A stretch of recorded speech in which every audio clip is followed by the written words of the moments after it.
mbokk yi asalaamaaleykum maa ngi leen di nuyu ku nekk turam ak santam man de maa ngi sant yàlla bu baax a baax ndaxte bu ñu waxee APR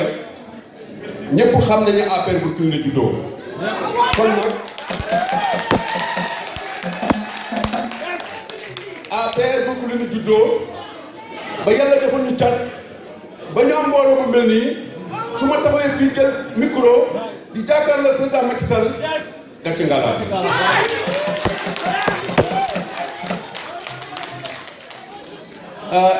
jigéenu APR amul leen fay président Macky Sall président Macky Sall desul leen dara jël jigéen ñi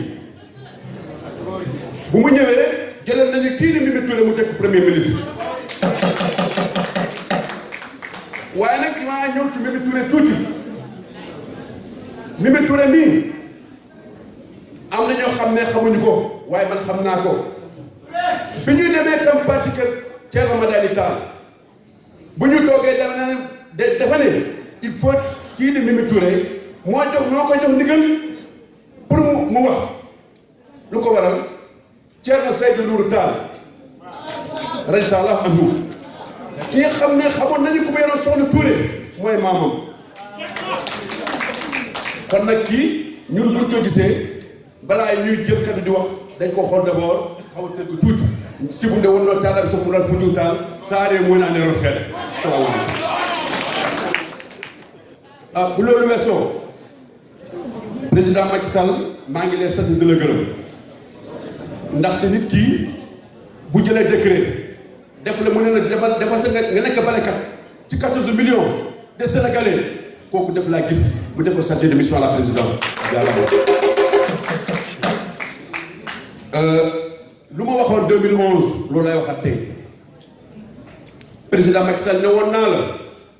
ba nga ma wéti na nga dem du ma sëriñ waaye di ko diggal tey jii ndaxte ne woon naa la le mot président nous avons 9 lettres Macky Sall nous avons 9 lettres boo defee 9 plus 9 mu jox la 18 18 plus mu joxal la 9 kon président Macky Sall fi mu laa jëlee fii yow.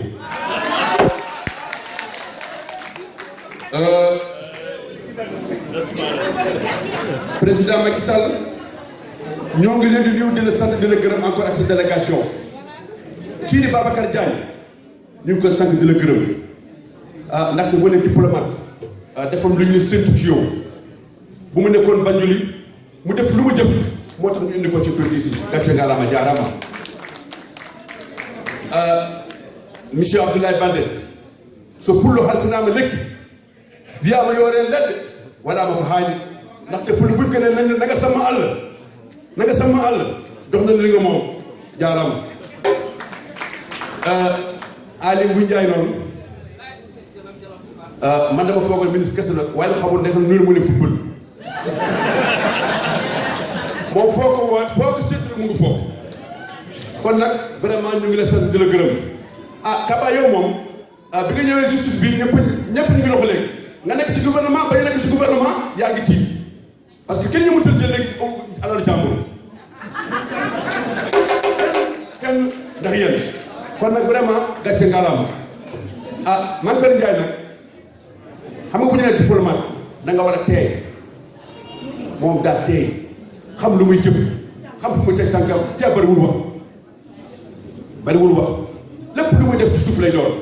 moo lay nekk ci président Macky Sall li ñuy def fii ñu naan dañu xuloo dañu nga mais c'est normal politique moo mel noonu il faut ñu xam ne parti politique nekkuñu ci daayira xam nga benn sëriñ na woon na mu ñëw taalibe na may vraiment sëriñ bi ñu ngi sant yàlla di gërëm parce que mosuñu xuloo mosuñu ngelaw mu ne tas leen seen daayira dëkk nekku ci ay même ay cheikh bu ñu nekk ci biir kër dañuy xuloo waaye nag dañu sant yàlla bu baax parce que ñun képp ki nga xam ne lu fi am tolof tolof mbaa nga am li nga xam ne bànneex ñëpp ñu ngi tasoor ñu ngi toog ensemble kon nag loolu lu am importance la ci doomu adama président Macky Sall États-Unis dafa yaatu nous avons 50 états ci benn consul président Macky Sall dañoo loolu dafa xaw a ndaw ci biir États-Unis parce que nous avons 50 états bu ñu amoon mënoon am beneen consul bi nga xam ne mu ne defal fii suñu papier mu ne defal suñu passeport mu ñu defal ñi nga xam ne suñu kayit juddu loolu wax dëgg yàlla dina arrangé loolu dañoo bëgg vraiment ki nga xam ne nga waxtaan ak kii de Mankeur Ndiaye ngeen dimbali ñu am beneen consulaire au niveau des États-Unis def lu bëri nag am nga ñu nga nommé fii au niveau des États-Unis waaye nag président Macky Sall bu gën a ko yokk sa loxo tuuti ci nomination yi au niveau de la diaspora au niveau des États-Unis aussi waaw bari nañu ay intellectuel bari nañ fi ay nit kon nag wax dëgg yàlla ñun tam bëgg nañu am ay yeneen ñi nga xam ne nomination ñu mën a gis seen bopp ci biir parti bi loolu la première dame ñu ngi la sant di la gërëm man de lu may seede ci première dame bis bu ma duggee ci këram su ma ko fukki la mu ngi julli mu ngi wér ma ngi mën a seet ci loolu bu la joxee nag servir le Sénégal vous avez bien servi le Sénégal ndaxte li nga def ci biir Sénégal ay doomu aadama ay tolof nga dimbali leen ci suuf kenn yëgu ko loolu vraiment première dame gàcce yàlla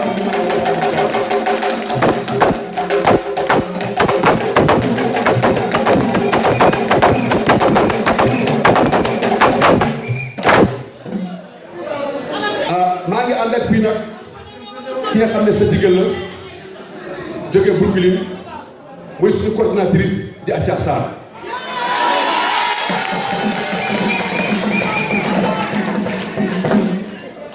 jógee na Brooklyn gàcce ngaalaama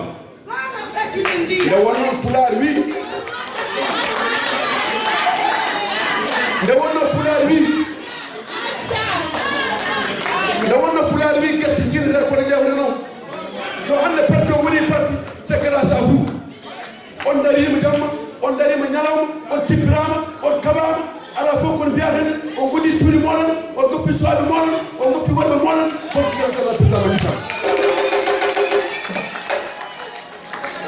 emin jogui noon mawɓe ɗin nanɗo hen min mbawi jiddu men oɗo Abou Aw ummima ɗo kuppir biye muɗum jeeyi ngawɗo hono Hamadine Diagne mi ummima Thilogne mi kawri pete eɓe gara emene coordination Abou Ndaw la même chose Issa Sow wonko waɗanma an hoorema ka anda Issa Sow wonko waɗanma ka anda toɓe Cambérène o waɗi toon mouvement ɗi ngannduɗa yimɓe fof jiiɗu men kono noon Issa Sow ɓe mbima Allah jarama so mbi mboɗo jikkuɗoɗa ɗo hoorema heewat Hammet Touré jogui ko daña hayra lawol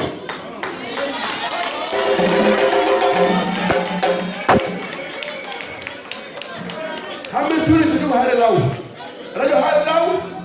hande affaire aduna o fof ene heeɗo ɗum kono noon ɓe mbima Allah jarama mi wawa wasde noon yettude en tant que secrétaire à l'organisation ko équipe joguimi équipe bi ma yore li nga xam ne ku yore ki nga xam ne mooy communication mooy Makan ak Nogoy Mboub maa ngi leen di remercier bu baax a baax parce que lépp boo amee rek yàlla xanaa daf ma jiital rek waaye jëf ji ko yéen a ko jëf ki nga xam ne mooy yore sécurité bi di Alassane Sow Alassane Sow nag def naa dimbali balaa dara am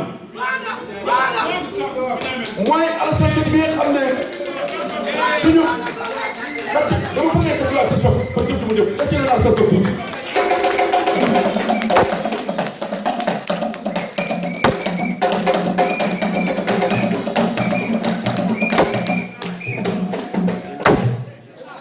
sama tëj bi gën yaa yëngu kii nga ne ak koy kii di Ndeye Fatou Ndour ak Wule Si nee naa leen jërë ngeen jëf déclaration salle bi nag ki nga xam ne moo Doro Ndongo moo ko yore woon Doro Ndongo maa ngi lay gërëm di la sant ñu yore woon logistique moo di Bassirou Jigal di du kontaan New York waaye nag du ñu fàtte Rama Tall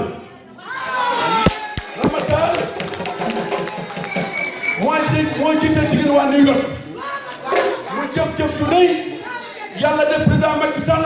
jox ko pied Makka mu dem ziyaare Rasul sallallahu alayhi wa sallam min bi ma doon ko dana jaarama finance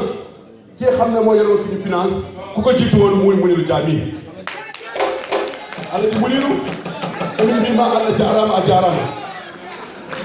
kon mbokk yi vraiment dama bëgg lool tey jii dama kontaan ndaxte boo commencé dara bu dul loon dara ba dara am mu fekk li ci ma nekk fii xeex fii jóge fii dem ba Sénégal def sama campagne gagné à Thiel premier tour deuxième tour législatif local ñëwaat fii yaakaar naa président Macky Sall sant yow asalaamaaleykum wa rahmatulah wa salaam.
maa ngi nuyu président ak délégation bu mu àndal yépp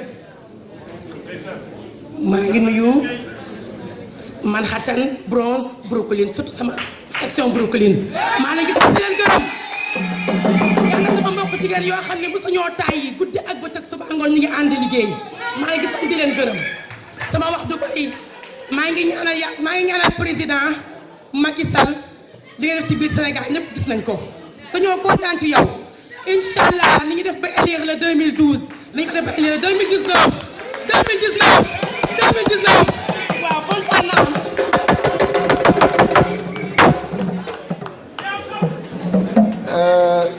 jërëjëf Xumuna ñu ngi jox léegi kàddu gi section bronze nga xam ni Pape Baro moo ko jiite mu jox kàddu gi nag kii di Soxna Mati Diouf.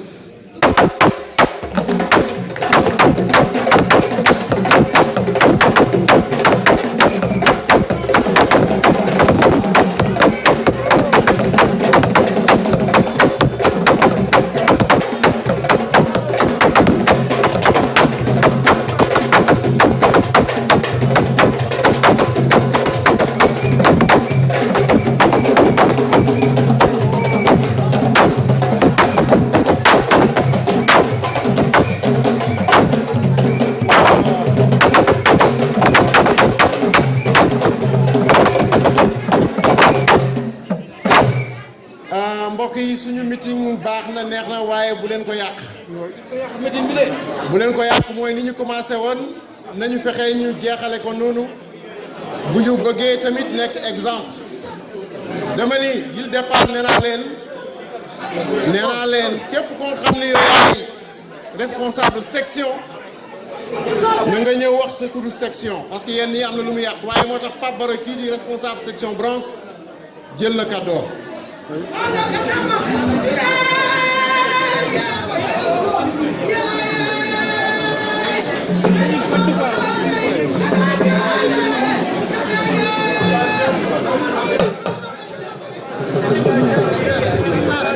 salaamaaleykum man dama bëgg sax Pape Baro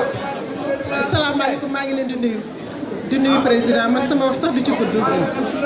di nuyu consul général waaye di nuyu Pape Baro waaye di nuyu Adama di nuyu jigéen ñu baax ñi ñëpp toog man na mu ma wax président yaa ma intéressé sama carte bi ma yor yéene la ko maag samay mbokk ak samay xarit ak samay am jàmm loolu ma intéressé man na mu ma wax soxlawu ma wax dama bëgg rek nga xam ne jigéen ñii ku fi falu ñoo la fal te am nga jigéen ñu diiñ am nga jigéen ñu am personnalité am nga jigéen ñu fonk seen bopp ñu fonk seen liggéey tubaarkàlla sama xaala xëy na waaye nag ñoo ngi ànd ak sa soxna su baax si ñoo ngi ànd ak sa jabar ju baax ji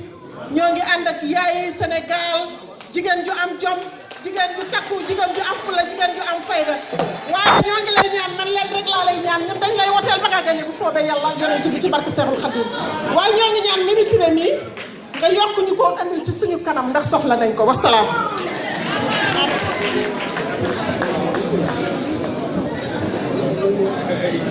salaamaaleykum mbokk yi maa ngi leen di nuyu di leen ziyaare di nuyu président de la république ak ñi mu àndal ñëpp di nuyu waa parti bi di jégalu bu baax a baax a baax a baax a baax parce que mënoon na bañ a wax soo gisee am naa fi am nañ coordinatrice ci Bronx mooy soxna Fama Kébé mënoon na taxaw wax fii man dama gëm ne suñ fi toogee dañuy bàyyi jigéen ñi ñu jiitu maire Mati nag suñu maire la loolu taxoon ma leen a wax place suma jigéen Thiane Diassé aussi mooy suma adjoint mënoon na wax suma place wante ngeen maa ngi jégalu bu baax a baax a baax a baax a baax dama yaakaar rek ku si wax si ñun yëpp benn la ñun ñëpp li ñu bëgg benn la benn leader la ñu am muy président Macky Sall benn parti la ñu nekk quels que soient les problèmes nañu delloo si suñu xel dëgg suñu xol ànd ak suñu sago te xam ne c'est dans l'unité la cohésion mais surtout di baalante di jégalante loolu moo ñuy permettre ñu gagner ensemble li ñu bëgg li ñu bëgg pour ñu am ko il faut ñuy baalante il faut ñu am tolérance suñu diggante suñu amul tolérance du ñu dem fenn parti bi sax suñuy wax massifier ko ñu bari bëgg nañ dugg mais suñu gisee ñuy xeex di xuloo di jàppante di waxante lu rafetul dafay décourager nit ñi nañuy baalante kenn parfait wu fi ku nekk da ngay dafay erreur wante nañuy baalante nañuy joxante loxo liggéey ñoo bokk demukaay ñun ñëpp benn lañ kenn gënu fi kenn section yëpp ay liggéey ñëpp benn militant sax soxla nañ ko kon bon nañuy baalante ànd jàppale président Macky Sall jàppale Sénégal asalaamaaleykum maa ngi jégalu. jërëjëf Pape Baro defe naa ne ku jégalu ñu jégal la camarade nañu continuer suñu meeting ci yar ak tey defe naa loolu am nañ ko daan ci continuer bu soobee yàlla cat la xëy na suñu parti bi man damay wax ni benn rek problème majeur la ñu am mooy nekk en phase avec direction bi boobu bu réglé woon rek te loolu dafa ëmb lu bari képp koo xam ni mi ngi fii mënoon a taxaw fi ma taxaw wax li may wax xëy na sax mu gën moo ko rafet wax mais su njiit amee ala budd am ko jiitu te kii jiitu tamit du mu def loo xam ne rek lu ko neex muy wax képp kuy wax war na wax mandat la mu disanteeg nit ñi nga xam ni ñoo ko yónni mu déglu bu ñëwee fi fekk loolu lay rendre bu fekkente ni loolu la amuñu benn problème léegi maa ngi passé parole bi ki nga xam ni mooy Baramo waaye balaa ma koy jox ba Boubou Mbow pour les jeunes di leen yëgal ni tamit am na suñuy compatriotes yu fi nekk ku mel ni Tukuleur Mbaye mu nekk consul honoraire ca Los Angeles ñoom ñëpp ñu ngi fii macha allah bari ku ci nekk mënoon a jël parole wax waaye ñëpp mënuñu wax tamit dañuy délégué nit ñi rek maa ngi passé parole bi kii di Boubou Mbow responsable des jeunes Boubou Mbow.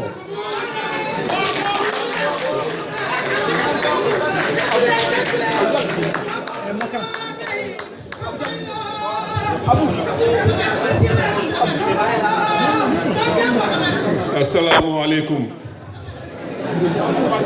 Excellence, Monsieur le Président, Mesdames et Messieurs la délégation, Messieurs les ministres, Madame l'ambassadeur spécial, Monsieur l'ambassadeur Babacar Diagne, mes chers compatriotes, au nom des jeunes de la diaspora, nous vous souhaitons la bienvenue aux États-Unis. Je me présente. Je m'appelle Boubou Mbow, plus connu sous le nom de Barambo ici aux États-Unis, responsable chargé des relations avec les jeunes au sein de la DSE APR USA. Nous remercions notre camarade de parti, M. Aliou Niang, qui a occupé ce poste jusqu'à son départ il y a quelque temps au pays. Je travaillerai avec le camarade Mamadou Guissé, qui est mon adjoint, ici présent,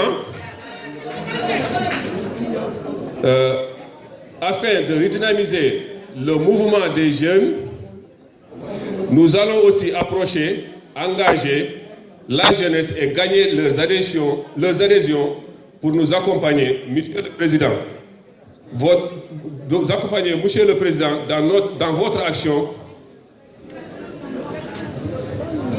Dans votre action.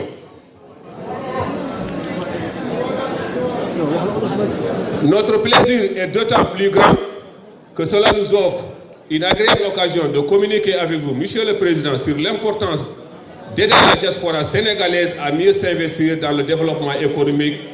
de notre cher Sénégal. Je ne souhaiterais pas être long, mais permettez-moi de parler du plan Sénégal émergent, qui est un plan stratégique très ambitieux et qui s'étend sur 20 ans et qui reflète parfaitement votre vision, Monsieur le Président, pour assurer l'envol économique de notre cher pays, le Sénégal. Sur cette lancée, Monsieur le Président, nous voudrions apporter notre pierre à l'édifice tout en vous proposant et demandant à mieux nous aider à nous investir dans le domaine qui nous tient à cœur. Monsieur le Président, la conjoncture de la vie actuelle aujourd'hui est très difficile. La diaspora, l'immigration devient de plus en plus difficile. Il faut que nous pensions à retourner au pays. Moi, j'exerce dans le domaine du transfert d'argent. Je suis un spécialiste, j'ai fait 8 ans de carrière. Je vous donne un exemple du Nigeria. Aujourd'hui, le Nigeria collecte 19 à 20 millions de dollars de commissions sur les transferts entrants au Nigeria. 20 millions de dollars de commissions sur des transferts entrants au Nigeria. Le Sénégal collecte 700 milliards de francs CFA dans le secteur formel. Et si nous parlons de l'informel, ça double. Donc le Sénégal collecte presque 2000 milliards de transferts venant de l'extérieur entrant au Sénégal. Sur une commission minimale de 0,08% de commission, l'État du Sénégal pouvait collecter 7 à 8 milliards de commissions sur ces transferts d'argent. Et Monsieur le Président, c'est possible techniquement. Et ces Nigériens, ce qu'ils font, les fonds que l'État du Nigeria collecte sont investis dans l'adoption d'une politique d'acquisition de propriétaires fonciers. C'est-à-dire tout argent qu'ils collectent, ils réinvestissent dans le domaine foncier qu'ils vont revendre à la diaspora avec un prix minime. Donc avec le plan Sénégal émergent, dans les 20 ans, si nous calculons, l'État sénégalais récupérait 7 à 8 milliards de commissions par an. Dans les 20 ans, nous pourrons atteindre les 200 milliards. Donc ça veut dire que la diaspora sénégalaise peut s'autofinancer de ses propres projets sans que l'État mette son argent. C'est possible. Donc ce que nous allons demander, Monsieur le Président, c'est un accompagnement. Techniquement, l'idée est là. Nous aurons besoin de l'accompagnement du gouvernement pour que cela se réalise. Et je vous remercie tout le monde. Diaram Johnny, il reste 2 intervenants. Bon, il y a Nos Dakota, 2 minutes. Tu es venu en retard. 2 minutes. Maman Ndiaye, Nos Dakota, 2 minutes.